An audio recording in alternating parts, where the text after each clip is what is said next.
Dobar dan svima i dobrodošli u novu Feel Purple podcast epizodu. Ja sam presretna i prepočašćena i zahvalna na današnjoj gošći, to je moja draga prijateljica Ana Radočaj.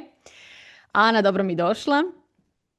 Hvala. Drago mi je da sam ponovo ovdje. Da si ponovo ovdje, baš sam htjela reći, zadnje snimanje nam je bilo prije cca godinu dana, znači moj pojam o vremenu uopće ne mogu se više držati za njega. Ali da, vraćaš nam se nazad u podcast. Ja sam te htjela samo još kratko predstaviti. Moja draga prijateljica, moja i kolegica. Prošle godine smo održale retreat Probuđena u Istri o kojem dan danas pričamo i razmjenjujemo dojmove. I to nije bio samo jedan retreat, to su bila dva retrita za redom. Prekrasne uspomene, prekrasna sjećanja, a kolegica i u još jednom obliku i ove godine, o čemu će slušatelji moći čuti na kraju same epizode, su Stay tuned. Ana, ti si savjetnica za regenerativnu detoksikaciju i za prirodnu prehranu. Za nekoga tko možda nije upućen u te pojmove i sve ok, nisam niti ja bila, da li možeš kratko objasniti što to znači i ukratko se predstaviti za nekoga ko nije slušao prošlu epizodu? Eto, hvala ti na ovom uvodu. Da, evo moje ime Ana, kao što si već rekla, savjetnica sam za detoks i prirodnu prehranu. Trenutno smještena na Havajima. Evo, trenutno u nekoj fazi života uživanja, probavanja nekakvih novih stvari, upoznavanja sebe na nekim novim razinama. I upoznavanje života zapravo na nekim potpuno novim razinama, tako da evo, danas sam tu gdje jesam, svježe smo preselili na Havaje, tako da je zapravo sve još uvijek novo, ali evo, danas sam tu gdje jesam, evo, imam tu čast raditi s ljudima, pomagati ljudima, klijenticama koje žele unaprijediti svoje zdravlje, ja bi to tako rekla, i nekako kao da ja negdje sebe vidim kao kao nekako svjetlo koje pokazuje možda taj nekakav put šta je sve moguće, šta sve može danas biti ako odlučiš da stvarno želiš neki drugačiji život. Ja sam negdje uvijek za sebe znala da želim puno više, puno bolje, ne u onom smislu sada ne znam kakvog života, nego vjerojatno u tom nekom smislu nekako drugačiji život od onog na što smo mi naučeni i što su nas učili. Tako da, evo, danas možda i negdje svojim primjerom pokazujem da je stvarno moguće živjeti taj neki bolji život, drugačiji život, po nekakvim svojim vlastitim kriterijima i standardima, ne samo u smislu gdje se fizički nalazimo, na kojoj smo lokaciji, već i to nekako zdravlje i prosperitet i cijeli jedan novi pojam, ja bih rekla, života, tako da sve je moguće onda kad stvarno odlučimo za sebe da to želimo i da za to nešto što želimo radimo za to zapravo i da onda budemo nagrađeni sa nekim onako boljim i ljepšim životom, ja bih rekla. Tako da, Wow. onako ukratko. Da, Wow, ukratko. znači ja ne znam kako osobe sa druge strane koje slušaju ili gledaju, ja sam se, I've got chills jedno 5 puta za redom. Hvala ti na ovom prekrasnom početku. Ja kad god krenem sa snimanjem, toliko ima stvari za koje bi se ulovila i sad si rekla, sada se javljate sa Havaja, znači naša prošla epizoda kad smo je snimali, ti si bila na Floridi. To je, kažem, šta nije prošlo. Ja sad ne znam točno koliko si tamo na Havajima, si jedno 6 mjeseci ako se ne varam. Pa malo manje, da, tu negdje. I meni je dojam osobno, znači da ne pričamo, bila si u Zagrebu prvo, sad uopće neću kao kronološki, u smislu hoću kronološki, ali ne u smislu koliko je godina prošlo između, ali bila si na milion lokacija, iz Zagreba si se preselila u Dansku, pa iz Danske na Floridu, pa sa Floride na Havaje i cijelo vrijeme to onako pratimo u tim nekim vremenskim razlikama. Jer, kao što sam rekla, prijateljice smo, čujemo se često, tu smo jedna za drugu i sad ova razlika vremenska na Havajima meni je doslovno osjećaj, ne samo zbog vremenske razlike, kao nego i lokacije, meni je osjećaj kao da si otišla na Mars. A vremenska razlika, evo vidimo kod dana je noć pala već, 12 sati razlike. Totalno nekakav ono, šta je ovo? Mislim, nisam nikad imala nikoga da je otišao tako daleko. Zašto Havaj? Daj nam malo, Da. šta se desilo? Wow. Da, pa evo kad smo putovali na Havaje, ja sam negdje onako mi je sve to onako dolazilo, gdje, šta, kako i zapravo sam došla do zaključka da sam negdje ja jako davno poželjela taj nekakav život uz plažu gdje ti ne treba puno. Čitala sam jednu knjigu od Robina Sharme i knjiga se zove Sveta surfer i direktorica, gdje se radnja tog surfera odvijala upravo na Havajima i cijeli jedno poglavlje se odvija na Havajima. I taj surfer je živio na plaži, blizu plaže, stalno je surfao. Nije mu trebalo puno za život, ali je bilo jako, jako mudrosti u toj knjizi gdje je bilo onako jasno naglašeno da ti ne treba puno za nekakav sretan život u obilju i nekako je dovoljno samo doslovce pjesak pod nogama, daska u ruci i izlazak i zalazak sunca i tu sam ja nekako prvi put zapravo. Evo, to je bilo prije sigurno 8 godina, kada mi je došla misao, doslovce sam čitala tu knjigu i došla mi je misao ja bi takav život, doslovce bi ja htjela takav život, da mi ne treba puno, da uživam, da mi je lijepo, nekakva ta sloboda. I evo, nakon toga je krenulo moje istraživanje u zdravlje i u prehranu i svašta nešto i ja sam živjela 4 godine na Floridi, tada sam već duboko bila u prehrani, u radu na sebi, u radu na svom zdravlju i tako dalje, u radu s klijentima i jednostavno sam samo došla do zaključka da želim više, da želim zapravo još bolji životni stil. I onda od svih state-ova u Americi nekako su Havaji bili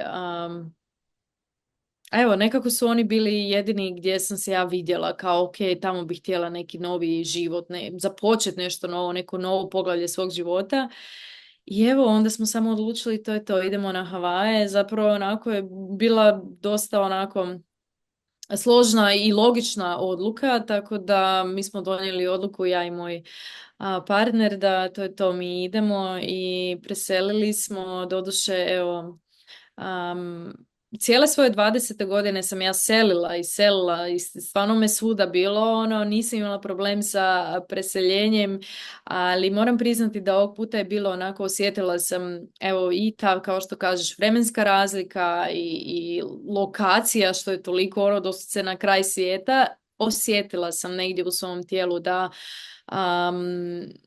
mi je trebalo vremena malo da se prilagodim, tako da evo sad je stvarno onako nekako osjećam da sam stala na noge, da uživamo, da surfamo i da onako negdje sve polako dolazi na svoje mjesto, da tako kažem. Tako da evo, Havaji su bili neka opcija za mene u smislu svježe hrane, svježe voća, povrća, prirode, planinarenja, plivanja, ronjenja, što god poželiš, sve imaš ovdje. A i nekako si često volim onako vratiti film unazad, da nije, evo, bilo te moje odluke, to isto onako jedna od lekcija koju volim prenijeti svojim klijenticama.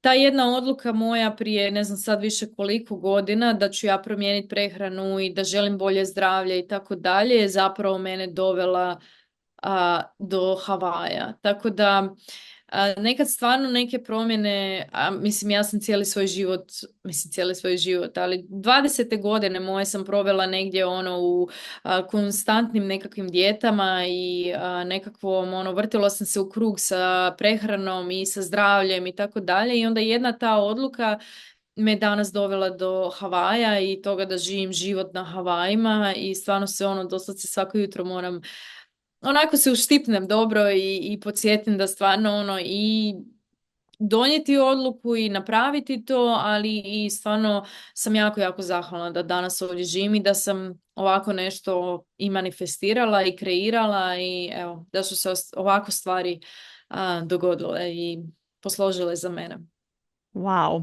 Tako da, Baš da. me, baš me asociraš i da spomenem jako važno slušateljima o čemu će se uopće u ovoj podcast epizodi raditi. Doticat ćemo se stvarno različitih stvari zato što mi je apsolutno nevjerojatno kako si sa prehranom i kako te cijela ta priča i svaki taj korak tvoj Mm, navodio da se tvoj život stvarno preokrene, pa ono 360 je mali broj, tako to meni je, izgleda.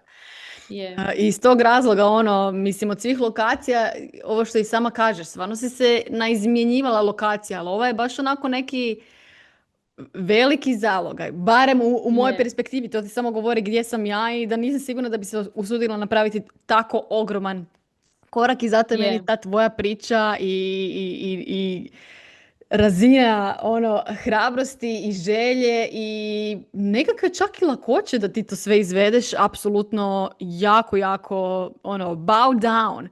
Da li možeš se da. referirati kratko na taj moment? Ok, čitala jesi knjigu, dobila negdje jesi taj ona kao wow, ja bi to za sebe. U trenu kad si osjetila da ok, now I'm ready, now is the time, idemo se preseliti na Havaje. Da li je tu prošlo puno vremena od te nekakve ideje, ajmo reći po drugi puta? Jer ideja se Mhm, prvi put rodila kad si dobila taj neki ono, prvi impuls. mhm. Znači od trena, ok, idemo na Havaje, do realizacije, jel to trajalo? Daj se malo Pa referirati. je. Godinu dana, da, mi smo donijeli odluku godinu dana prije nego što smo preselili. Doslovce smo donijeli odluku, ok, iduće godine selimo i to je to. Tako da, evo, i godinu dana smo se negdje mi pripremali i sve to onako pripremali teritorij, ja bih rekla, ali opet nekako možeš se ti pripremati, ali nikad ne znaš šta će te dočekati i nikad ne znaš, ok, bio je tu i taj pronalazak smještaja, iznajmi stan, iznajmi auto, pa prebaci auto, znaš ono, bilo je tu jako puno stvari, te nekakve logistike, da tako kažem. A onda kad smo to riješili, onda je samo bilo ono, sad se tamo selimo i onda ćemo vidjeti, ali nekako imali smo plan, okvirno šta, kako planiramo i sve to skupa, ali ti stvarno nikad ne znaš kad ti se preseliš kako će to biti stvarno i kako će to izgledat. Kažem, ja sam se stvarno jako puno u svom životu selila i putovala i svašta nešto, međutim ovog puta sam baš osjetila, možda sad mi je došlo za sve te puteve kad nisam ništa nekako je uvijek išlo lagano, sad ovog puta sam baš osjetila onako da mi je potrebna prilagodba i da mi je potrebno vrijeme da se prilagodim.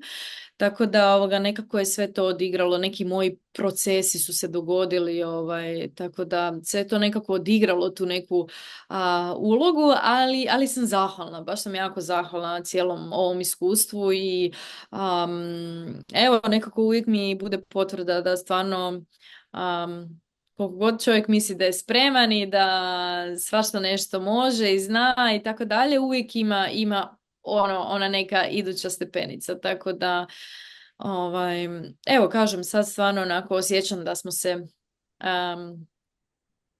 ušuškali, što bi se reklo. Mm, Uživamo sad trenutno, mm, da. Ali evo, da, potrebno je vrijeme. Mislim, sada mm. evo 3-4 mjeseca smo tu sigurno 5. Potrebno je da se čovjek prilagodi. Mislim, to je stvarno logično. Mislim, i za naš živčani sustav nije, stvarno, znaju ljudi koji se sele, da to nije, mislim, i ljudi kad odeš na putovanje, pa ti je potrebno malo da se prilagodiš, a kamoli kad se preseliš i cijeli svoj život spakiraš u kofere i doseliš se na tako dalek put, stvarno zahtijeva od nas da si damo vremena da malo to procesuiramo, tako da... Hvala da ovo Da. spominješ. Ja te slušam, a meni samo dolaze slike.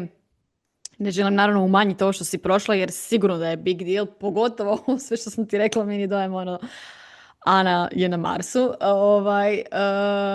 Podsjeća me jako na bilo koju životnu situaciju u koju uđemo, a koja nam je potpuno nova. I onda nekako očekujemo, zato što smo si to poželjeli, zato što smo sad mi u to ušli, da ćemo se mi odmah, znaš ono, pukneš prstima i ti si unutra. Pa i da i Mhm. ne. Treba taj proces Mhm. prilagodbe, ono, osvijestiti Mhm. uopće šta je tu novo, osvijestiti šta se događa, šta prolaziš. Znači, zapravo, i hvala na ovom, baš mi to sad nekako lijepo sjelo. Stvarno za bilo šta novo treba vremena da se prilagodimo. A Apsolutno. kad pričamo o ovom momentu da je to prilagodba u smislu prilagodba na novu lokaciju, na novi maltene život, ja se sjećam kad sam se ja selila i mijenjala stanove, da su meni uvijek znali reći jedno 3 mjeseca treba da se navikneš na nekakav novi prostor oko sebe i tako dalje. Mislim da su mi to čak govorili i za posao kad sam mijenjala poslove, da cca treba 3 mjeseca da se onako, znaš ono, da fino sjedneš. Mhm. Mhm. Znači, tebi je sad prošlo više od 3 mjeseca u svakom slučaju. Da li Mhm. možeš malo Je. pričati o tom procesu, znači kad ste došli tamo, kako si se onako negdje i mentalno i fizički i ne znam na kojim sve razinama morala ovoga resetirati, prilagoditi. Da li ti je ok pričati o tome? Ono, šta si primijetila? Ne moraš sad, ono, šta si uočila i primijetila? Pa zapravo taj prvi mjesec je bio meni dosta hektičan, jako sam puno radila i lovila sam tu vremenske razlike i svašta nešto i mislim da se tu dogodio taj nekakav, zapravo ono što ono volim reći sad onako sa tim nekakvim odmakom, da su me Havaji nekako, da kažem, prisilili na usporavanje.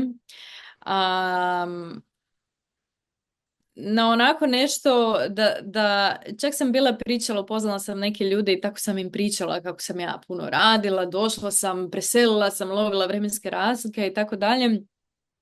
I onda mi je jedan čovjek rekao, kaže, Havaji su sve samo ne brzo mjesto. Havaji su ono, uživanje, odmaranje i stvarno kad ti izađeš, ja evo svako jutro idem u šetnju, doslovce imaš dojam kao da si na nekom mjestu gdje je stalno odmor, gdje su ljudi stalno na plaži, gdje je stalno ljeto, gdje nema žurbe, svi su ono lagani, usporeni i tako dalje, a ja sam bila taj prvi mjesec ono 100 na sat, radila sam puno, imala sam nekakve i tu programe i tako dalje, tako su se stvari poklopile i mislim da je tu negdje meni bilo onako ok, sad ćeš malo usporit, tako da su se dogodili da ti nekakvi procesi koje ja nisam uopće očekivala, a to je bilo to, ono, usporavanje, prilagodba, dozvoliti si da usporiš, dozvoli si da se prilagodiš, dozvoliti si da si negdje nova, i nekako me ono dosta onako, ja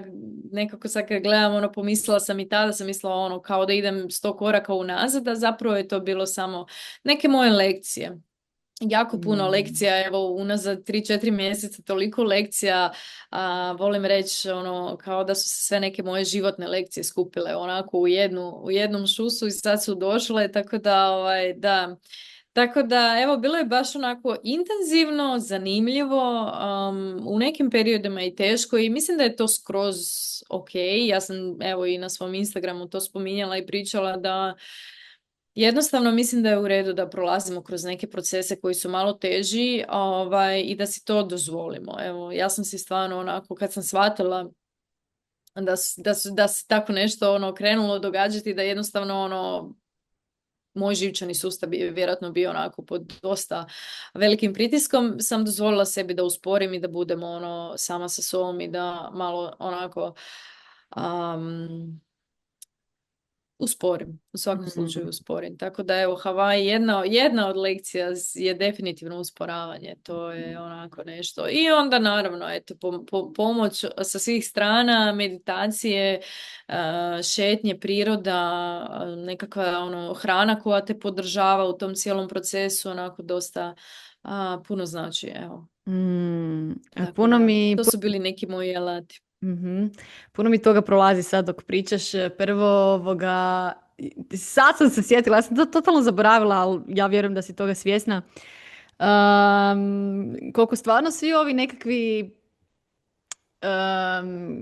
ljudi čiji ja rad pratim ili sam pratila ili ono koji su stvarno dali nekakav veći doprinos i uvijek kažem za Havaje, odnosno ne kažem ja, tako sam čula i tako mi se i čini da su Havaji srce srca, odnosno kada uspoređuju sa energetskim centrima kažu da Havaji predstavljaju područje srčane čakre, a tamo je živio i Wayne Dyer i Debra Silverman, dan danas živi poznata astrologinja.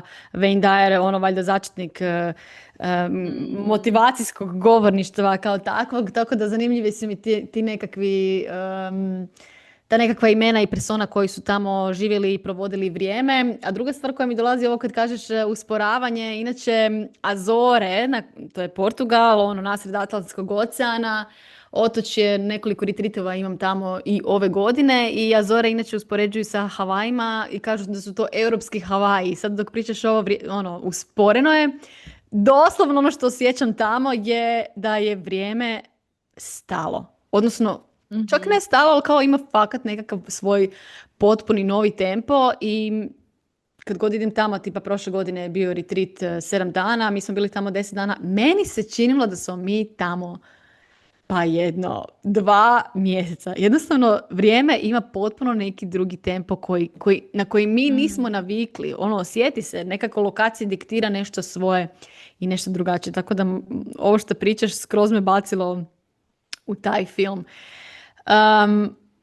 Apsolutno se slažem ovo što kažeš, vozili su te neki procesi, bilo je i teško. Znači, bilo kakva promjena ili bilo što prolazimo ne znači da koliko god smo se mi po putu i nahajpali i podigli vibraciju i promijenili i mindset i lifestyle i svašta nešto, ne znači da smo lišeni nekakvih težih procesa jer smo ljudska bića, pa nismo roboti, niko nije toga lišen. Absolutno.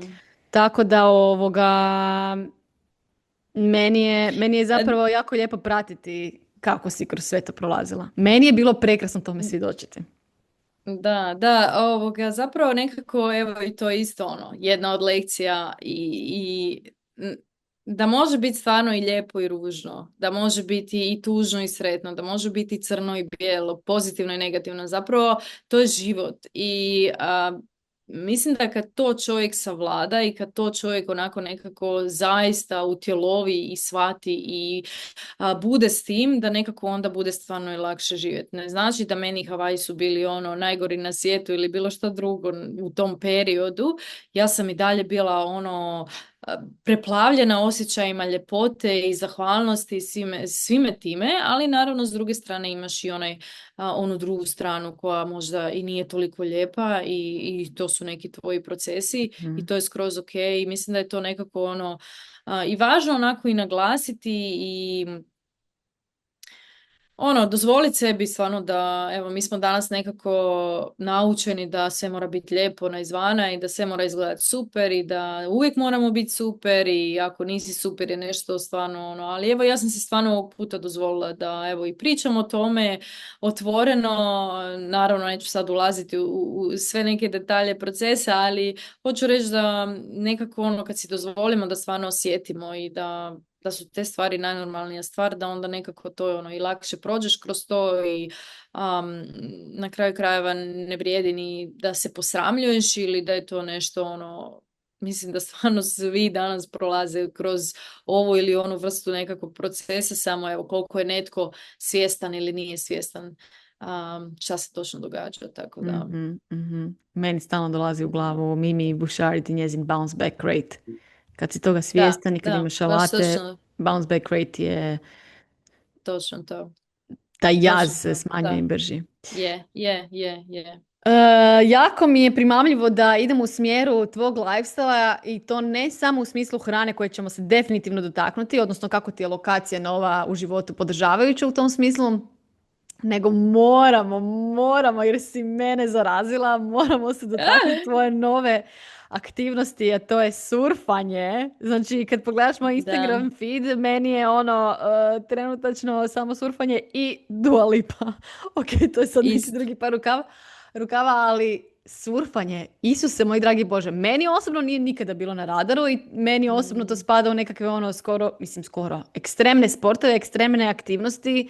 Nikad mi nije bilo jasno, nemojte mi se ljudi smijeti ili smijite mi se šta da radim. kao kak ljudi ne prokližu po tim daskama, ono ne kužim, to je klizavo. I uglavnom onda mi ti otvaraš novi svijet sa svojim pričama o tome, daj nam malo Mm, pričaj o surfanju i o tvojim satovima surfanja. Kako to baš da, evo, to odlučila sad kad, isprobati? da, sad kad pričaš o ovome, točno sjećam to neko uzbuđenje, sutra idemo baš na surfanje. Ja ne mogu vjerovati da sam se ja zaljubila u surfanje. Evo, to je meni ono, znači doslovce mi kad idemo, ja i moj partner, znači ja sam toliko uzbuđena, toliko sretna, toliko, ma ne, nevjerojatno, neko iskustvo uopće, ja nisam znala da tako nešto uopće postoji. I ovo kad ti kažeš, otvorila potpuno novi svijet, otvorila sam ga i sama sebi, jer sad i meni na Instagramu izlaze samo žene koje surfaju i samo to pratim. I onda sam samo jedan dan sam shvatila, Bože, koliko je ovaj svijet velik, koliko je ovaj svijet, koliko mogućnosti, koliko toga možeš raditi u životu. A mi se negdje ono ograničimo i ono budemo tu negdje na nekom mjestu, jednom mjestu i tu smo gdje smo i ono radimo i to nam je što nam je. A stvarno danas ono nekako ovo što sve više i više i više i to mi je drago zbog toga vidimo, a to je da to nekako pravo obilje sad kreće onako izlaziti na površinu, obilje slobode, obilje novih aktivnosti, obilje radosti u nekakvim tim malim stvarima i evo to stvarno jesu Havaji. Ovdje doslovce svi surfaju, svi imaju daske i svi surfaju i evo mi smo upisali smo školu, išli smo na satove, i to nam se stvarno svidjelo, ali evo i bilo je puno lekcija i sa tih satova i dan danas kad mi idemo sad na surfanje, svaki dan imam bar po jednu lekciju iz surfanja i nevjerojatno je, stvarno je nevjerojatno iskustvo, ta ljepota, doslovce evo svaki put surfamo i one velike kornjače, mislim ljudi koji znaju velike kornjače, one havajske plivaju oko nas i to je takva ljepota ono prirode i bivanja u prirodi, to plavo prozirno more koje je toplo sada već, sunce, pogled na Diamond Head koji je možda bio na Havajima zna, stvarno onako nevjerojatno. Evo, svaki put kad sam u vodi i tako malo dalje od obale, onda kad gledam prema obali, stvarno budem onako wow, kakav život i šta sve postoji, kakva je priroda. Inače, ja sam se jako bojala dubina, bojala sam se životinja koji žive u dubinama, ali evo sad nekako i sa surfanjem doslovce ne pomislim na strah. Kao da se izgubio taj neki strah. Nisam nešto posebno radila na tome, ali valjda je toliko to uzbuđenje oko tog surfanja da zaboravim na strah.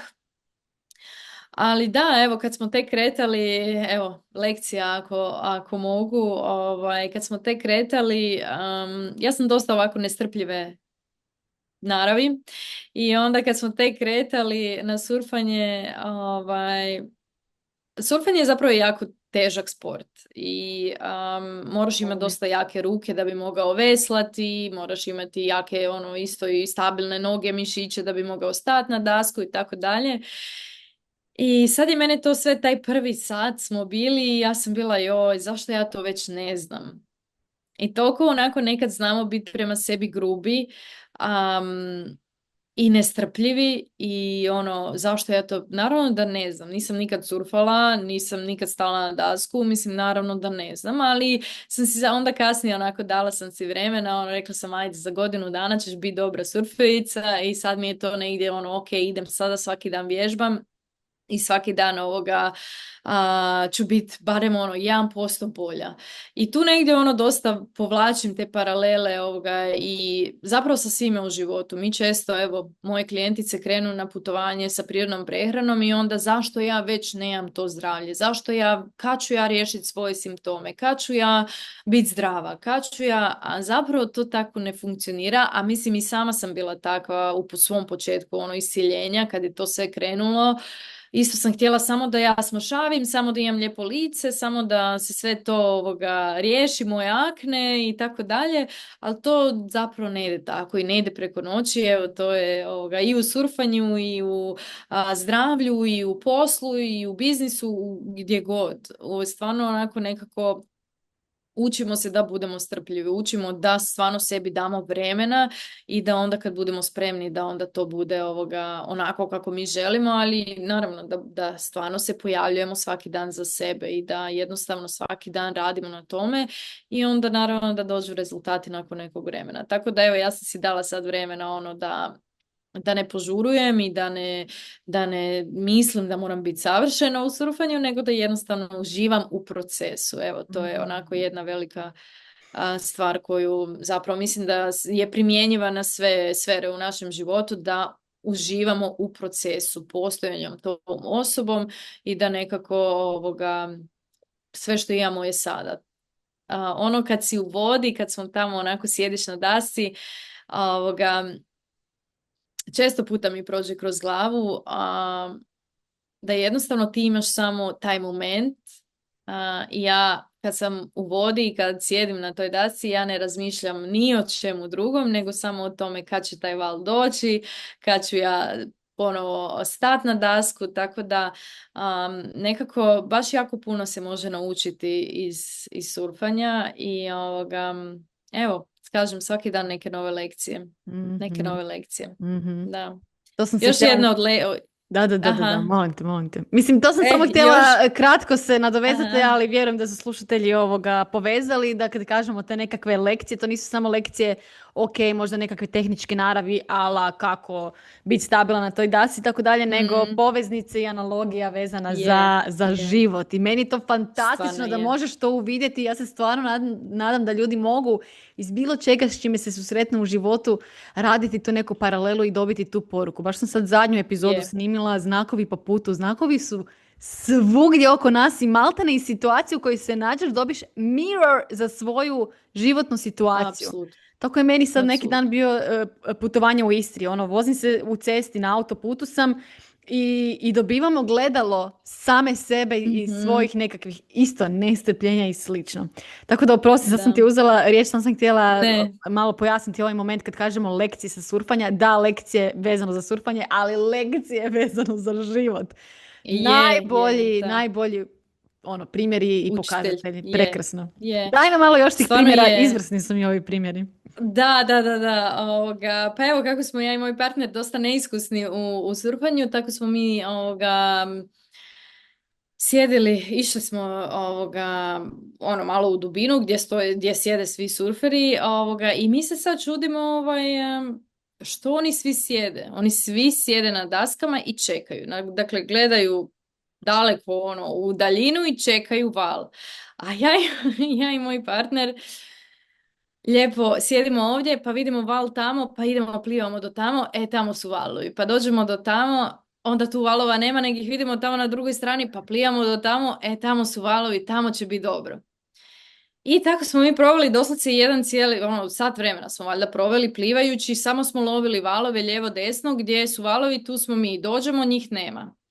I onda ja samo stala i rekla, dobro, jel mi ne vidimo da svi sjede i svi čekaju, samo ja i ti plivamo lijevo desno i lovimo valove, kao da val dođe. I onda je tu ta poveznica isto da prosto ne trčiš za ničim, apsolutno za ničim, nego čekaš i sjediš i kad je spremno doći će. A druga stvar da kako valovi zapravo, jako je to fascinantno, sad ja to prvi put proučavam, ja to uopće nisam tako gledala, ja sam mislila val ide pa onako ide preko cijele dužine mora.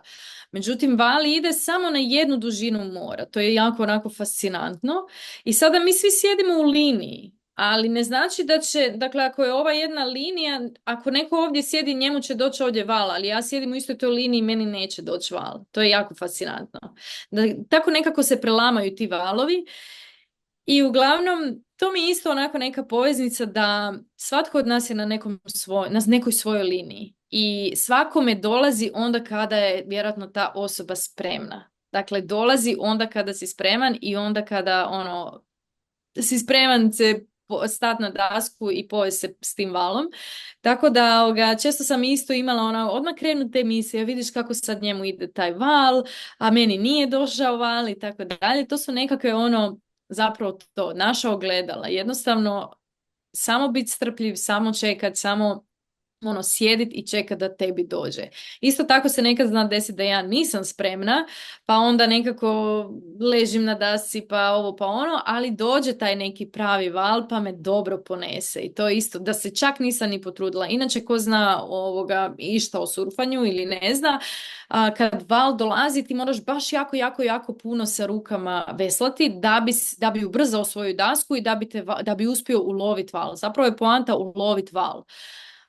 Često puta se dogodi da ne ulovim val i veliki val prođe, a da me nije ponio. A nekad se zna dogoditi da ja nisam uopće spremna da me val ponese i onda stvarno ta vožnja bude onako jako, jako dobra, gdje nisam se previše namučila veslajući i ubrzavajući, ali me svejedno ponijelo i uspjela sam stati na dasku. Tako da ima jako puno tih nekih malih lekcija, ali evo kažem, učimo i nekako svaki dan kad imate lekcije povučem tu paralelu i u privatnom životu i u poslovnom životu i sama sa sobom. To su zapravo stvarno sve onako nekakve životne lekcije. Tako da evo, ne trče za ničim, pustiti sve da tebi dođe i samo sjedit, biti strpljiv, radit naravno. To evo sada povučem sa prehranom i iscjeljenjem na taj način. Prehrana je na kraju krajeva isto samo jedan od alata, ali moramo raditi na tome i često ljudima, evo i mojim klijenticama, bude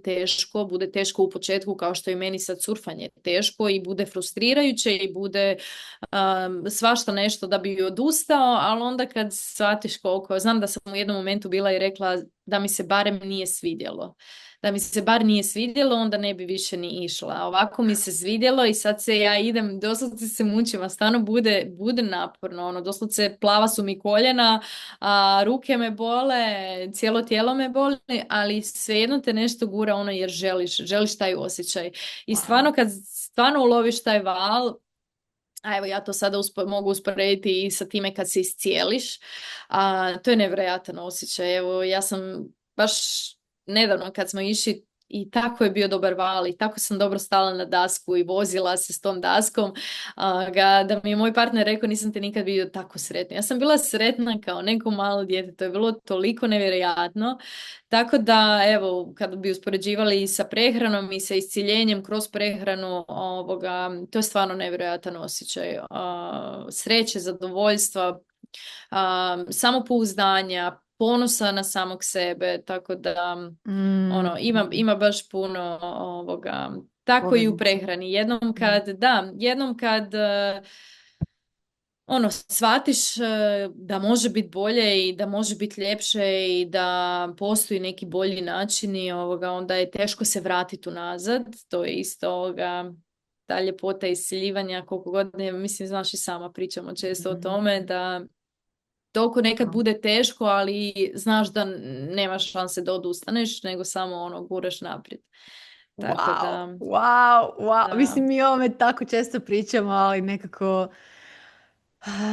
Pa upravo i to, nikako da se zasitimo tih ni tema, ni razgovora i samo si mi sad opet neki taj novi val u meni probudila dok pričaš o valovima i ova izvrsna analogija. Dolazi mi da te još na sekundu pitam, odnosno da malo otvorimo i taj prozor straha dok pričaš o toj temi, odnosno imaš usporedbu valova i isciljenja, promjena životnog stila, promjena prehrane. Može biti bilo šta za šta se ljudi u tom trenu ulove, ali taj neki moment straha ili ja sad zamišljam točno tu scenu kad ti staješ na taj, ulovila si taj val i taj letiš i sad to kao i krenula si, uzbuđenje je, ali da li ima tu i nekakav dodatan osjećaj? Ima, evo sad kad spomeneš strah, evo to je isto jedna od lekcija. Dogodi se i to da staneš na dasku i toliko bude dobro i ti se prestrašiš i baciš se sa daske, na primjer. To se često događa i u prehrani i kad ljudi krenu sa prirodnom prehranom, toliko se dobro osjećaju, toliko im bude dobro i onda samo odjednom odustanu ili pojedu nešto što ne bi trebali i tako dalje. Čak i ne da ih traži da pojedu nešto, nego jednostavno velika većina ljudi, to jest mi, općenito ljudi, nismo navikli da nam bude toliko dobro, da budemo toliko na visokoj vibraciji, a to hrana radi. Hrana nas podiže na tu nekakvu višu vibraciju, podiže našu vibraciju. Naš živčani sustav jednostavno nekad nije spreman podnijeti tu visoku vibraciju, taj dobar osjećaj. Isto to se događa, evo meni isto, par puta sam stala na dasku i val je bio toliko dobar i sve to skupa. Išla sam jako brzo, ali sam se onda prepala i samo sam se bacila u vodu jer me bilo strah. Tako da često se mi prepadnemo i pred velikim mogućnostima, jako puno mogućnosti, pred uspjehom se prepadnemo, bojimo se. Jednostavno ja mislim da dosta onako živimo u tim nekakvim što ako neće to biti kako treba ili što ako neće to raditi za mene ili ja to ne mogu vrlo često. Tako da, ima tu dosta, da kažem, i straha, ali negdje evo, to su sve zapravo lekcije. Taj put kad sam se ja bacila sa daske zato što mi je bilo toliko dobro, ali sam se prepala, mi je bila samo evo lekcija da stvarno, gle, može biti stvarno super i ne bi se, ok je osvijestiti sve to skupa, ali stvarno da si damo priliku pred novim mogućnostima. Isto tako i za prehranu. Ljudi si zapravo trebaju samo dati priliku za novo zdravlje, jer vrlo često mi volimo stajati u nekakvoj zoni komfora, u zoni ugode, tamo gdje nam je poznato, i onda naravno da kad samo pomislimo da trebamo sad se promijeniti i da trebamo mijenjati neke stvari, da nam je to nelagodno i da se ne osjećamo baš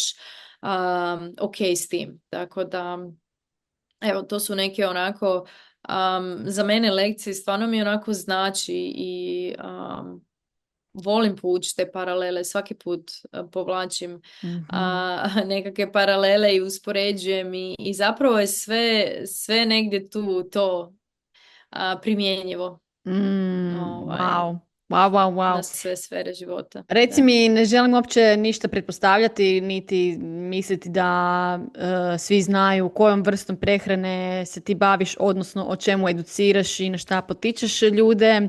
Tako da ajmo otvoriti tu temu. Kad kažem ne želim ništa pretpostavljati, ne želim ništa pretpostavljati da je neko već slušao prethodnu epizodu i tako dalje. Da. Ajmo otvoriti malo tu temu. O kakvoj vrsti ovdje pričamo, vrsti prehrane ovdje pričamo i tvoja promjena životnog stila u pogledu prehrane. I šta ti to radi? Da, danas stvarno jako puno, da kažem, vrsta prehrane postoji i stvarno svašta nešto je dostupno, svakakve neke informacije i često volim naglasiti da ljudi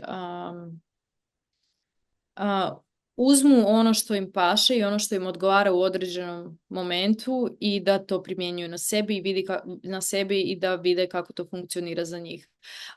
Ono što ja negdje duboko vjerujem da su ljudi dizajnirani i za hranu koja je stvorena od prirode. Dakle, ono što je priroda stvorila, to je ono što bi ljudi trebali jesti. Ljudi danas vole često onako ulaziti u polemike i svatko voli davati neka svoja mišljenja. Nekako sam mišljenja da stvarno nekakvo prirodno zdravlje, prirodna prehrana bi trebalo biti nešto što je nama i je na kraju krajeva, samo se mi toga ne sjećamo, nešto što mi znamo, što bi trebali jesti, čime bi se trebali hraniti, da nam ne bi trebalo biti normalno da jedemo zapakiranu hranu i procesuiranu hranu i tako dalje. Ali evo, danas je svijet otišao malo onako u nekom krivom smjeru i onda danas kada ljudi pričaju, evo ja kad pričam da jedem, ne znam, banane i jabuke i naranđe kao nekakve obroke, to bude dosta i radikalno i pretjerivanje i tako dalje. I nekako nisam tu da uopće ulazim u te priče, nego jednostavno nekako osjećam da imam tu neku želju i ideju dijeliti ono što je meni pomagalo i ono što ja danas implementiram u svoj život i onda evo kome se svidi, kome to onako rezonira, da onda to i primijeni za sebe. Mislim da je stvarno prirodna prehrana ona koja je stvorena od prirode, ono što je stvoreno za čovjeka i da tu ne bi trebali previše komplicirati. Alkalna prehrana evo je nešto što, a to je hrana iz prirode, ne samo i prehrana, ali i misli kakve su nam i tako dalje. To sve kreira alkalno ili kiselo stanje u našem organizmu i to je nešto što ja onako obraćam puno pažnje na to zato što smatram da u alkalnom tijelu zaista kada imamo alkalno okruženje i čist teren, mi nekako uživamo u zdravlju i zdravlje je nešto što je nama prirodno. To isto volim naglašavati. Zdravlje je nama prirodno. Danas stvarno dolazimo do toga da nitko nije zdrav, svi imaju nekakve zdravstvene probleme, simptome i tako dalje i onda ljudi jednostavno se izgube u cijeloj toj priči, šta raditi, kako raditi, ali ono što ja nekako smatram je da je zdravlje prirodno, da je zdravlje nama dano, dakle to je naše prirodno pravo i na kraju krajeva da je naše tijelo samo iscjeljujući mehanizam. To je ono što ljudi danas dosta brkaju jer negdje misle ako pojedu nešto da će to njih iscijeliti ili ako naprave to i to i dalje onaj nekakav mentalitet, ja bih rekla, rada na nekakvim simptomima. Mi ne moramo raditi na simptomima, mi trebamo raditi na uzroku i samo trebamo maknuti uzroke koji stvaraju naše simptome. I onda tijelo je samo iscjeljujući mehanizam koji radi ono što treba raditi. Ako mi naravno natrpavamo svoju probavu i probava je jedan od najkompleksnijih procesa u našem tijelu, ako mi natrpavamo se hranom i svašta nešto, nema šanse da tijelo to može postići, da prvo stvar probavi hranu i da eliminira, da napravi nešto s tom hranom. Tako da prva stvar je ukloniti uzroke i onda dozvoliti tijelu da napravi ono što treba napraviti. Danas ljudi isto često misle da idu na nekakve detoks protokole ili svašta nešto, međutim nije uopće stvar u detoks protokolima jer naše tijelo je konstantno u detoks procesu. Znači, naše tijelo ima taj mehanizam detoksa i on nas prirodno čisti. Mislim, najveća proces eliminacije se događa u jutarnjim satima od 4 do 12. Mislim, to su nekakve stvari koje ljudi ne znaju i onda negdje površno uzimaju informacije i rade negdje na svoju ruku, da tako kažem, i misle da će sada 5 dana sokova riješiti nekakve stvari, ali zapravo to bi trebao biti životni stil. Dakle, ne ni sad nekakvi detoks protokoli, nego jednostavno životni stil gdje ja uvijek negdje onako volim naglasiti, barem 80% naše prehrane je iz prirode, koja je alkalna hrana, koja ne ostavlja nekakve toksičnu kisele otpade, i koja na kraju krajeva onda stvara uvjete. Dakle, mi trebamo kreirati uvjete. Hrana je samo jedan od alata za kreiranje uvjeta gdje onda tijelo može funkcionirati normalno. Ja stvarno vjerujem danas da ne moramo biti ne znam kakvi stručnjaci da razumijemo i znamo da ako izađemo u prirodu da je to nešto što će stvoriti uvjet da tijelo, da naš živčani sustav na kraju krajeva se iscijeljuje. Tako da, a onda sve ostali drugi alati, mislim, znamo. A meditacije i hrana i bilo koji drugi alat, tjelovježba, sunce, sve su to alati. A kad kažeš potrebno je eliminirati uzroke, da li možeš malo više pričati o uzrocima? Da bi stvorili... Sad kada bi govorili u nekakvom smislu hrane, to je sva hrana koja je zapakirana, procesuirana, koja ima više od jednog sastojka. Mislim, prirodna hrana nema deklaraciju, ne bi trebala imati deklaraciju. Evo ja imam ovdje ananas koji mi stoji, dakle taj ananas nema deklaraciju i nema sastojke. Dakle, prirodna hrana je ona hrana koja je stvorena iz prirode takva kakva je. Sve što je upakirano, sve što ima ono datum ili čak i nema datum isteka je hrana koja nije stvorena za ljudski organizam. Naravno, ja danas, evo, susrećem se sa svime i svačime, pa dovim komentare, moj deda je jeo sve i svašta, pa je živio do te i te godine i to sve je istina. Mislim, ima tu puno faktora koji utječu na naše zdravlje, ali ja sam sigurna da je taj deda sigurno i pije tablete za tlak i možda imao nekoliko operacija već i tako dalje. Dakle, nije nama poanta da sad mi živimo do 150. godine i ne znam ja šta da mi sad tu maštamo još 100 godina da živimo, nego je poanta da danas kad živimo, da smo danas zdravi. Dakle, danas kad se ustanemo, da nismo umorni prva stvar, da ne posežemo za kavom, da ne mislimo da nam ta kava daje energiju, onda nakon toga kad popijemo kavu onda još pijemo razne nekakve prahove, trpamo se raznom nekom hranom.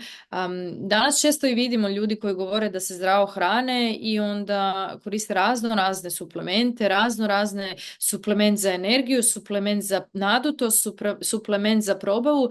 Dakle, ako se ti zdravo hraniš, onda ti jednostavno nemaš nadutost, imaš dobru probavu, nisi umoran, dakle regenerirano ti je cijelo tijelo, stanice, sve dobiva svoju hranu.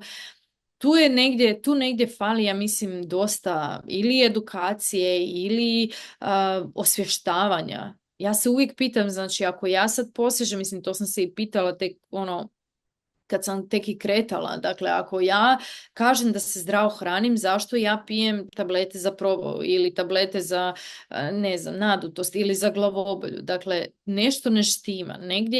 Negdje postoji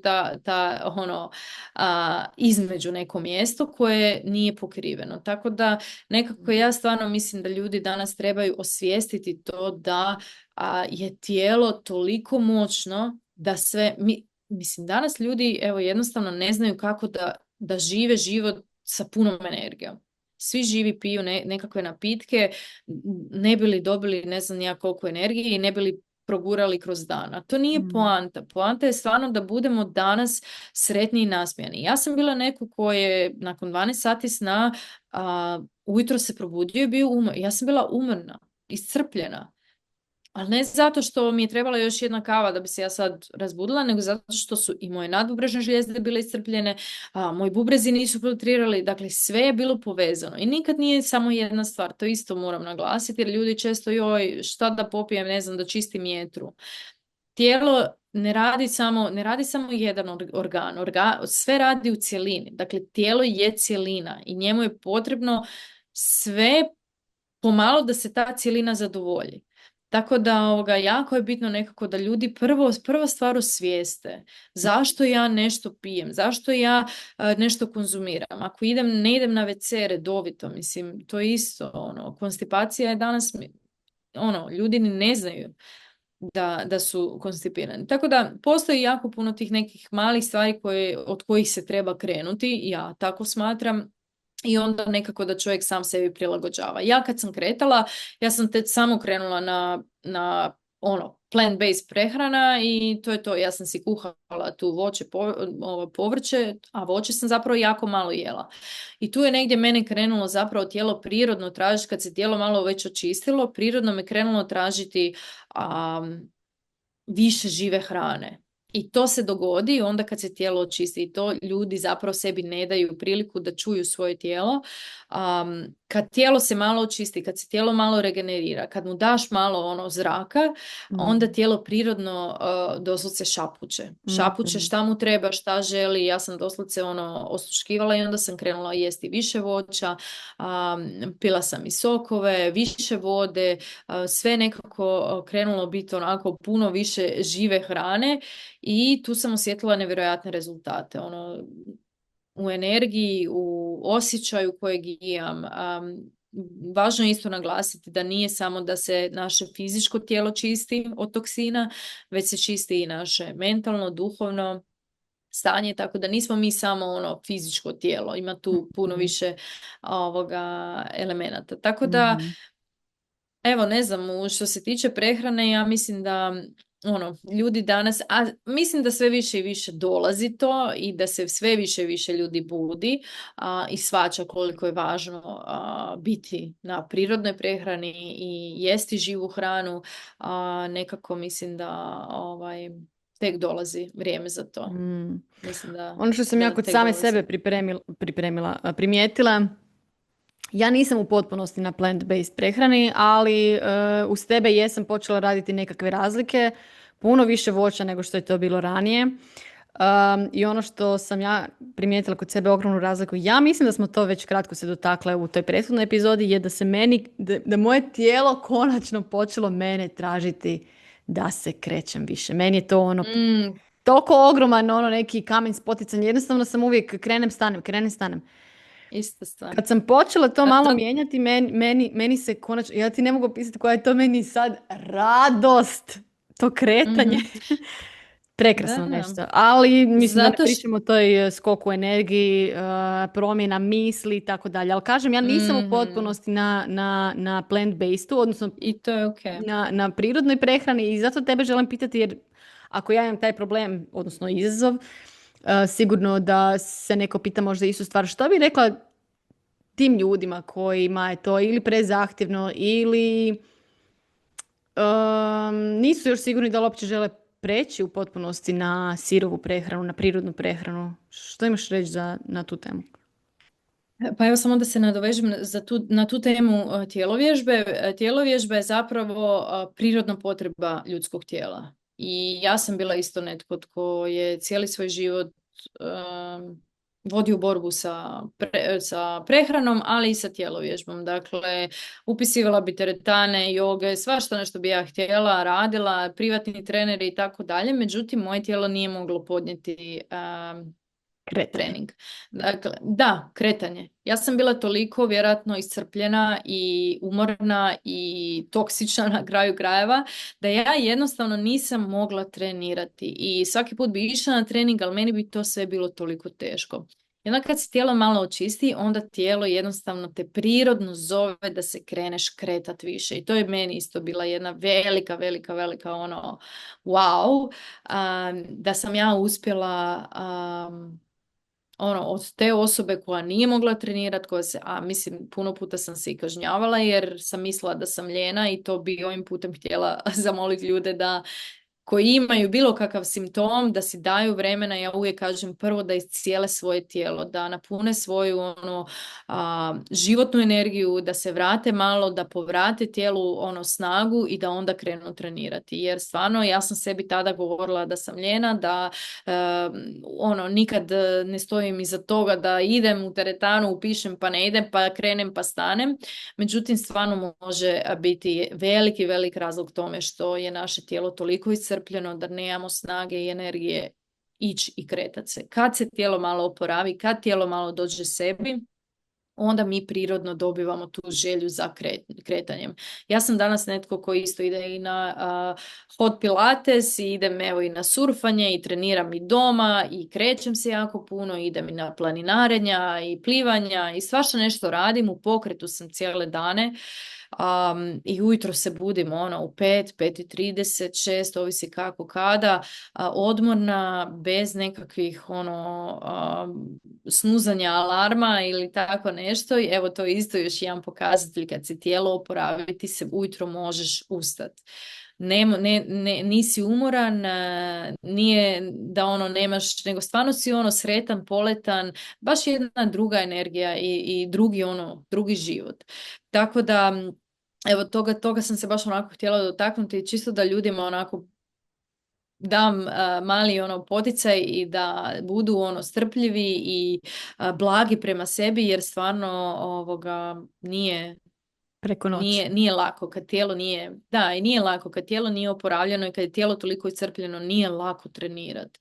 Tako da, evo, dajte si malo vremena. Oprosti, morat ćeš mi podsjetiti šta je bilo drugo pitanje. Šta Ovi si koji me pitala? nisu, ja sam jedna od njih, koji Aha. nisu u potpunosti na prirodnoj prehrani, ja otvoreno kažem, ja nisam niti sigurna da li želim u potpunosti preći na prirodnu prehranu. Što kažeš na tu temu? Pa kažem to da, evo, imala sam jednu klijenticu koja je rekla, ja se bojim šta će biti za 10 godina, kao kako ću ja jesti ako ću biti na sirovoj prehrani, kao kako ću ja živjeti.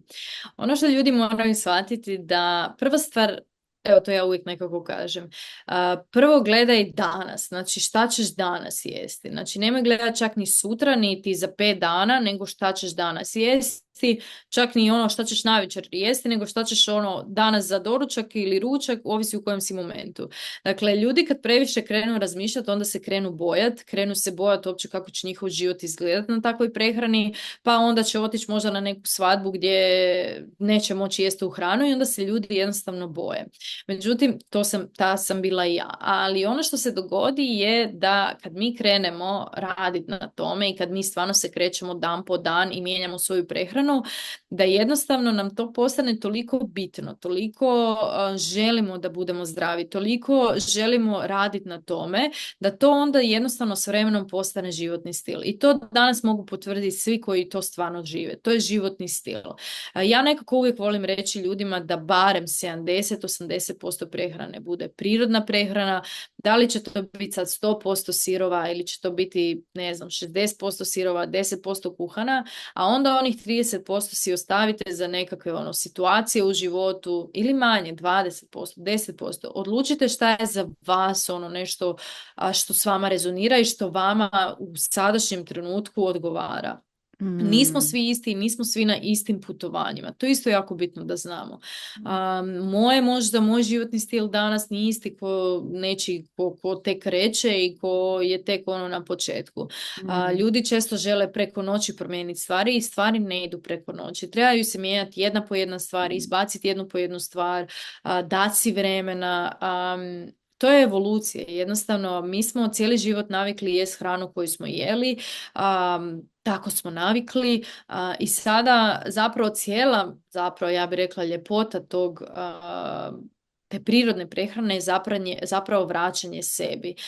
Prirodna prehrana nas jako uči tko smo, koje su naše uvjerenja, gdje su naše granice, sve ono što smo do sada naučili, svi programi koje imamo, to je jako teško sada samo izbaciti, sad ja više neću ništa jesti. Ali onda tu vidiš, doslovce uđeš u taj neki, ja kažem, koštac sam sa sobom i onda vidiš koliko sam tu sad slab, ja ne mogu. Ja sam često sebi u početku govorila, u redu je, preživjet ćeš ako sad ne pojedeš, ne znam, tu picu ili taj burger. Ja sam inače bila i emotivno, jela sam iz emocija i stalno sam hranila svoje emocije cijeli svoj život i meni je zapravo taj dio bio najveći problem, da kažem. Emotional izazov. eating. Mm-hmm. Da, baš mi je to bilo, dakle kad se nisam dobro osjećala, ja sam htjela, pojela bi sve što se našlo pred menom i to je to, ja sam riješila svoje emocije, ali onda kasnije kad sam ja shvatila šta i zašto, kad sam krenula raditi na tome, onda sam nekako stvarno pokušala biti nježna. Nisam svaki put bila i bilo je dana kad sam se kažnjavala i kad bi nešto pojela pa bi onda 5 dana išla na post na vodi ili ne znam ja šta i stvarno to ne sugeriram ljudima. Već da stvarno budemo onako strpljivi i da ako već i nešto pojedemo, zabravimo na to i idemo dalje. Ono što je jako bitno isto da osvijestimo ako nam se nešto jede, da doslovce stanemo sami sa sobom i odlučimo ok, meni se sad to jede, ja ću to pojesti. Bez uključivanja bilo kakvih emocija. Jer kad mi uključimo emocije, onda tu zapravo se događa opet taj moment gdje mi jedemo iz emocija, a ne zato što želimo pojesti neku hranu, eto, to je to. Dakle, danas kad nešto pojedemo, pojeli smo, završimo s tom temom i idemo dalje, nastavimo jesti. Ono što se događa kod velike većine je da jednom kad stalno misle da su na nekakvoj dijeti, prirodna prehrana je kao dijeta nekako i onda pogriješe i onda se više nikad ne vrate na prirodnu prehranu. A to nije poanta. Poanta je da malo po malo uvedemo neke nove navike, nove rutine i onda kroz te nove rutine kreiramo nekakvu novu razinu zdravlja. Mm. Evo, ljudi mogu krenuti samo sa voćem ujutro, mislim, to je već ono, ja nekako uvijek to volim. Ako ništa drugo, barem voće do ručka. Dakle, voće za doručak da se pojede, da se puno hidrira, puno vode i hidratacije, sokovi, ok. I da nekako tu uvedu možda više voća, više žive hrane. I tu će već dobiti više energije, više ono nekakvog tog osjećaja zadovoljstva i onda će to polako može voditi do promjena svih nekih drugih stvari. Mhm. Tako da, ono, mali koraci malo po malo. Ne mora biti 100%, ne mora niko od nas biti savršen, svako se treba truditi za sebe. Ako je tebi ok da si 70% na nekakvoj prehrani, da je to tvoj životni stil, dakle to nije dijeta, nije režim, nije ništa takvo. To je samo promjena životnog stila. Da, promjena životnog stila. I kad kreneš gledat na to drugačije, kao životni stil, ja želim živjeti tako, ja želim da to bude moj životni stil, onda to nekako i postane puno lakše za primijeniti. A ne da idemo iz onog mjesta, ja želim sad smršaviti 10 kila i sad ću ja mjesec dana biti na toj prehrani. To tako ne funkcionira. I onda naravno da ljudi ne uspiju. Nego kad ideš iz onog mjesta stvarno ljubavi prema sebi, nježnosti prema sebi, želim zdravlje, želim alkalno stanje u svom tijelu, ne želim toliko kiseloga. Onda nekako se bude onako, da kažem, ljepše, bolje, lakše. Mislim da nam općenito treba svima puno više nježnosti, puno više ljubavi. Evo, to je isto nešto što nismo naučeni. I onda evo sad moramo učiti kroz te nekakve stvari, pa moramo još i to učiti, da volimo sebe dovoljno, da ne trpamo u sebe sve i svašta, da malo preispitujemo, da malo onako uključimo to nekako kritičko razmišljanje i da preispitamo sami sebe. Ok, ako ja pijem sad tu kavu, šta mi to govori? Dakle, ako ja nemam energije, šta meni to govori? I da budemo, ovo što si rekla, da volimo dovoljno sebe, da volimo dovoljno sebe, da budemo i nježni prema sebi. Super mi je ovo što si rekla, meni se nekako čini kad su stavljeni neki ekstremi pred nas u smislu pritisci pred nas, da onda iz toga se rađaju i otpori. I ovo što si rekla, odaberite koji će vama biti postotak, kao da ti to daje nekakav neki izbor i nekakvu odaberi za samu sebe svoju odgovornost prema samoj sebi, do koje mjere ćeš ti dovesti svoje tijelo i svoju svjesnost na nekakvu novu razinu. Slušala sam neki dan podcast od one Melise, ne znam je prezime, osobna trenerica, možda ćeš znati o kojem pričam. Melisa, nemam pojma kako se preziva. U svakom slučaju pričala je isto upravo o tome, o toj fleksibilnosti, o tom nekom prozoru koji tebi daje, ok, gledaj, ako ti se popije, ne znam, kava ili nemam pojma šta, a što se ne uklapa u taj životni stil, daj si tu mogućnost, ali i prati kako se to na tebe odražava. Ako i odeš ne znam, van na večeru ili ako i popiješ čašu alkohola ili koliko popiješ, ajde prati samo što ti to radi u sljedećem danu. Prati negdje šta se događa i šta ti radi dobro, šta te malo negdje možda ponovo destabilizira, da tako kažem. Ali kao potpuna sloboda, prati, vidi šta se događa u tvom tijelu i u tvojoj svakodnevnici nakon što dovedeš na nekakve korake. Apsolutno. Pa to je ono gdje, mislim, naše tijelo je doslovce kompas, pokazatelj. Sve ti pokaže. Sve ti pokaže, samo je stvar što mi nismo naučeni slušati. Mi nismo naučeni stati, umirit se i saslušati šta. Ja sam znala prije, kad sam još uvijek pila kavu, prva stvar, teška dehidracija. Dakle, bila bi žedna konstantno. A druga stvar, moj otkucaj iz srca. Dakle, meni je srce krenulo lupati i sve to skupa i osjećala sam nekakvu nelagodu, osjećala sam kao neka nervoza u želucu, stalno mi se to javljalo i ja nisam znala zašto. Dok onda kasnije nisam skužila, ok, meni kava očito ne paše, očito mi nešto radi u mom tijelu. Ja sam bez kave sad, evo, neko sigurno koliko 2-3 godine i ja se ne osjećam nikad bolje. Doslovce kao da osjećam da sam... kako da kažem, kao da sam trijezna bez kave. Takav neki dobar osjećaj, tako nešto nevjerojatno. Tako da evo, neke male stvari, pa onda i alkohol kad makneš, pa malo po malo, ne mora sve odjednom, ali malo po malo stvarno, i onda kažem, evo, kad popiješ, pojedeš, šta god, daj si vremena, daj si oduška, ali da, prati Mm. kako se osjećaš i onda, i to je super. Ja često to kažem klijenticama i u prehrani, kad mi se jave da su pogriješile, super, kako se osjećaš? Jako velika većina se ne osjeća dobro i sama sam bila takva. Kad sam nešto pojela što znam da mi neće biti dobro, nije ti dobro, ne osjećaš se dobro, odmah tijelo javlja da mu ne paše. I to je Mhm. super pokazatelj. Onda ćemo sljedeći put razmišljati, aha, ok, ne želim više taj osjećaj, ne želim se više tako osjećati. Mhm. Ali za to Izvrsno. treba vrijeme. Da, za to Izvrsno. treba vrijeme i da, vrijeme. Sve stvar vremena. I I- dat si oduška. Da. Koliko god te imam u blizini, meni i dalje jednostavno i prehrana i tjelovježba. Evo, ja i za tjelovježbu imam svoju trenericu, ali i za prehranu, volim se obratiti tebi i osjećam da mi treba ta nekakva podrška, tako da iz tog razloga smo rekli, ok, idemo sada baš u ovom mjesecu pozvati Anu u Devotion to Self Club membership. Zašto kažem u ovom mjesecu? Zato što u ovom mjesecu pričamo o radosti i o podizanju na emocionalnoj skali i zato mi se ovo izvrsno uklapa u tu temu. I super mi je i hvala ti da si se odazvala, gdje ćeš nam voditi predavanje Vibrant Food for Vibrant Life i 2 challenge-a, odnosno challenge koji će trajati 2 tjedna, a to je, ovisno kako će se djevojke u membershipu opredijeliti, da li će odabrati opciju voće do ručka ili kompletnu podršku u promjeni svog životnog stila i u prelasku na sirovu prehranu, odnosno na prirodnu prehranu.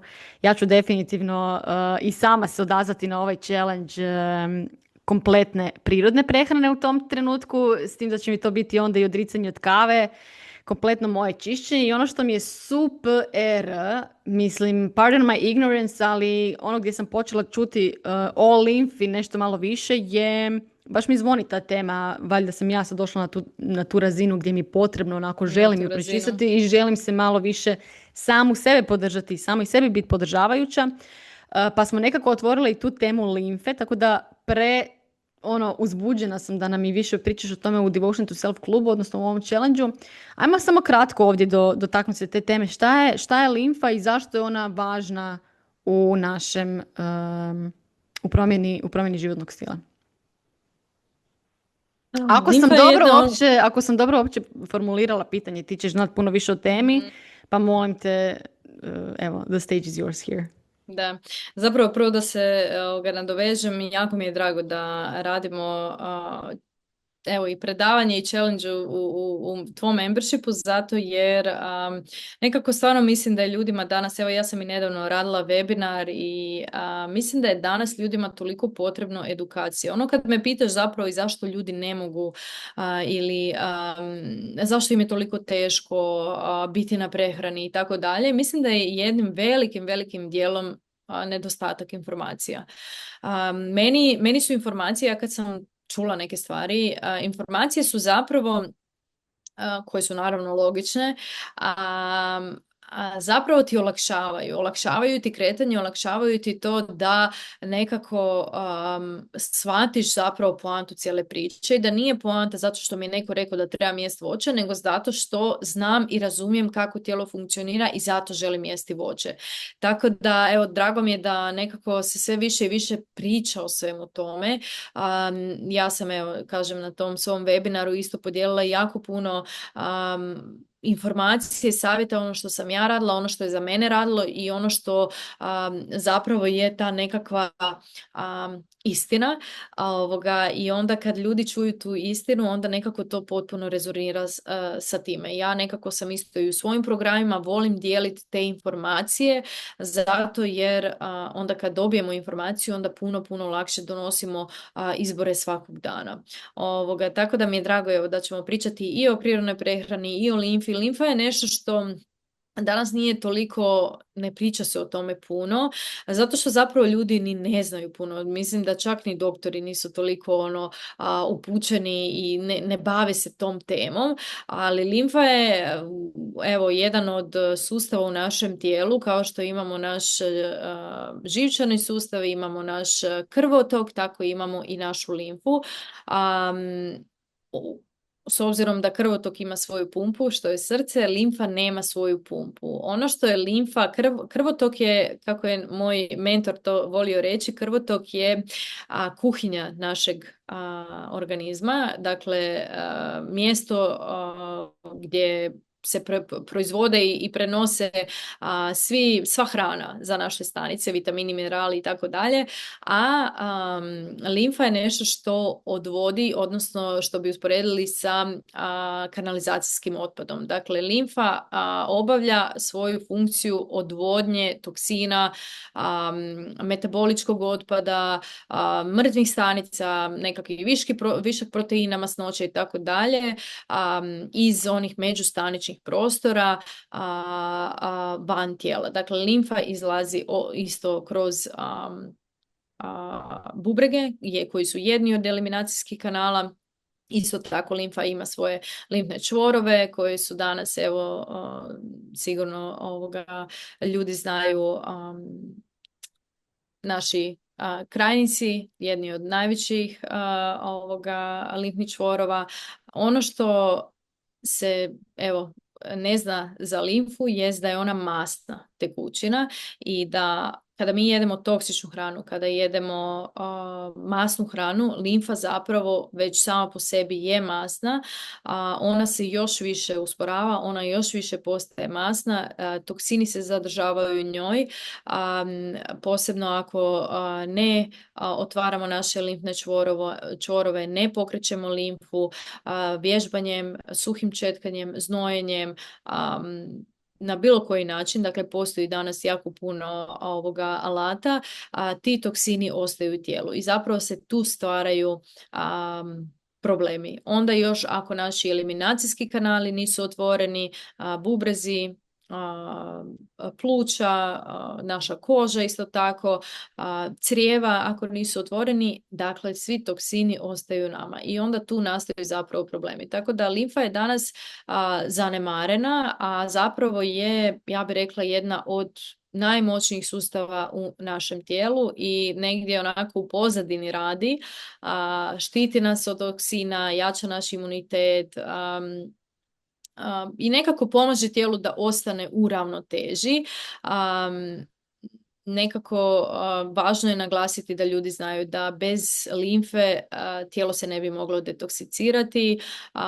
Ako evo, naša limfa bi danas stala, zapravo bi i naše zdravlje potpuno stalo, tako da većina ljudi nekako zanemarila, ne zna, evo kao što kažem, fali edukacije, i danas velika većina zapravo stoji negdje u svojim simptomima, u svojim bolovima i razno raznim evo, simptomima, umor i kožni problemi i tako dalje, ali nekako je to sve odraz naše limfe i toksina koji su ostali negdje zarobljeni u našem tijelu. Tako da jako je bitno da osvještavamo, da razumijemo, da imamo na umu da, evo kao što kažem, kao što je hrana, tako je i ostali alati koji nam pomožu da naše tijelo funkcionira kako bi trebalo funkcionirati.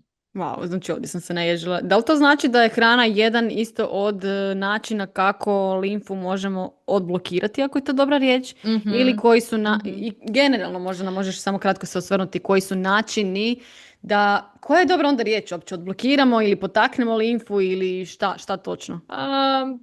Da, kako bi limfa ostala protočna, hrana je definitivno broj jedan alat, ako mene se pita, jedan od najglavnijih alata, a onda svi ostali drugi alati, ali hrana da, definitivno. Kažem, ako jedemo jako puno masne hrane, jako puno visokoproteinske hrane i tako dalje, tu jednostavno dolazi do tog zakrčenja, da tako kažem, gdje limfa doslovce usporava. Nama je u interesu da naša limfa bude protočna, da bude fluidna, da se kreće, da izbacuje toksine i da je protok u našem tijelu. Tako da hrana je definitivno, što više žive hrane, što više žive organske vode, to će više biti limfa fluidna i protočna. Tako da definitivno. Ja jedva čekam da nam daš sve moguće upute i da nam i pokazuješ, budeš nam i imat ćemo nekakve demonstracije kako ovoga ju poticati. Ja se tome toliko veselim jer sam ja sad u nekoj fazi di ne znam di sam više pričala, ja se pogubim nekad gdje sam plasirala koju informaciju ovoga, ali sjećam se prošle godine baš na retritu, evo na Azorima, spominjali smo Azore. Ja sam osjetila, bile su neko onako stresni situacije. Ja sam točno osjetila da ja ne mogu samu sebe više podržati jer moje tijelo meni nije podržavajuće, jer ja nisam podržala vlastito tijelo. I sad sam Mhm. nekako tijekom ove godine veći mi je naglasak nego ikad u mom životu bio baš na tijelo. Ali sada je ovo, evo, otvorio se taj prostor meni u životu i ja jedno čekam da ga dijelimo i sa drugima, gdje, kažem, ono, istražujem i gledam načine šta još ne znam. Ja ovo ne znam.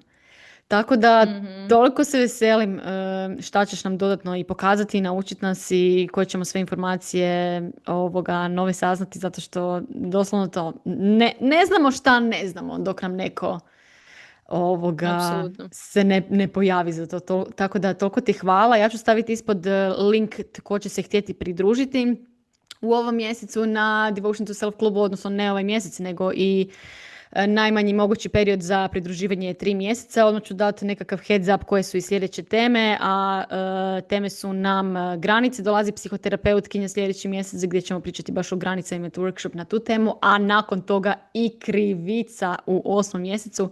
9. mjesec je rezerviran za sjenku. Znači, ako Wow. kratko mogu iskoristiti ovaj prostor, em se dobivaju životne priče, ja konkretno dijelim svoje životne priče i svoje iskustva kako sam ja prolazila kroz te periode dok sam ih i otvarala te teme, susretala se s tim temama, a i više ih istraživala da bi samoj sebi više pomogla. A dolaze naravno gosti, predavači, stručnjaci iz tog područja koji nam mogu ponuditi svoje znanje i voditi nas kroz te procese. I kao i uvijek svakog mjeseca dobivaju se i meditacije, afirmacije, programi, zadaci koji nas podržavaju u tom procesu. Tako da, Ana, hvala tebi da nam se ovog mjeseca odazivaš baš na temu prehrane i zdravlja. So exciting. To će biti 17.6. ako već Predivno. nisam spomenula termin. Znači, to je utorak je predavanje, a onda s tim danom krećemo i sa challenge-ima i stavim, kažem, link za prijavu. Ana, da li kratko želiš za kraj, ako ti je ok da počnemo zaokruživati temu, da li za kraj želiš negdje spomenuti na koji način ljudi mogu raditi sa tobom? Što je sad dostupno kod tebe? Znam da, ako se ne varam, za par dana starta tvoj novi program. Daj nam kratko ispričaj o tome. Ja sam Da, jako uzbuđena nije da ti baš se ljudi novi, pridruže. već je bila jedna runda, nije baš Novi u novi. prodaju u ovom trenutku, u tom Da, smislu. da, idemo 16 i u ponedjeljak krećemo, 30 dana, to je jedan program koji baš onako sam sretna da je tu i da je dostupan ljudima. Nekako prošla runda je bila baš onako nevjerojatna i količina i informacija, ali i stvari koje su žene primjenjivale i zapravo rezultati koji su imali su bili stvarno ono, vanserijski. Tako da sam ja jako, jako sretna zbog tog programa i nekako tu služi, evo, moja neka namjera je bila da služi ljudima koji žele napraviti tu nekakvu prirodnu tranziciju, laganu tranziciju na prirodnu prehranu. Međutim, ja sam imala ljude, to je žene koje su već bile na 100% sirovoj prehrani i ovo im je bio dodatno onako boost tu gdje one već jesu. Tako da evo, ja nekako sam to namijenila ženama koje žele stvarno napraviti tranziciju i koje ono negdje se stalno vraćaju na staro i ne mogu postaviti neke dobre temelje. Ja stvarno mislim da su dobri temelji pola posla i kad imamo dobre temelje, kad razumijemo tematiku, kad razumijemo kako primjenjivati, kako raditi, kako postaviti to sve na noge, onda nekako je lakše graditi sve ostalo. Tako da, evo, za sve one koji su još tu negdje u nekom između prostoru, koji žele ovaj životni stil, koji žele promijeniti svoj život, ja stvarno evo nekako vjerujem da je meni sama ta prehrana promijenila, evo, veliki dio mog života i to gdje sam ja danas i stvarno to želim svim drugim ljudima da se oslobode, da budu više svoji i da nekako kad radimo na sebi i kad radimo na svom zdravlju, stvarno onako se život krene događati i nama i mi postajemo neka bolja verzija u svakom pogledu. Tako da evo, to kreće sad u ponedjeljak i evo, ovim putem ako ko sluša i želi nam se pridružiti slobodno, stvarno mislim da je onako program koji može potencijalno promijeniti nečiji život, ja bih rekla, stvarno. Tako da, evo, poslat ćeš mi link, priložit ću i taj link dole ispod epizode. Stvarno sam uzbuđena za bilo koga ko si priželjkuje bilo koju promjenu u životu i koji je dovoljno hrabar da krene tim putem. Jer kao što smo negdje i pričali na početku ove epizode, onako nekako pomislimo, znaš, donesemo neku odluku, krenemo i onda po putu vidimo da nije samo put sketa i prstima, nego treba nekakva podrška po putu. Podrška je stvarno dostupna, samo se doslovno ljudi trebaju odazvati, zatražiti za sebe, dati si dozvolu da se zatraže. Tako da jako se veselim bilo kome ko se odazove nečemu što ga zove, u bilo kojem obliku, za bilo šta u životu, uopće ne mora biti nešto do ovo dvoje što smo mi sad ovdje spomenule. Tako da, evo, navijamo i Ana i ja za vas. Ana, hvala ti puno da si se odazvala. Hvala tebi.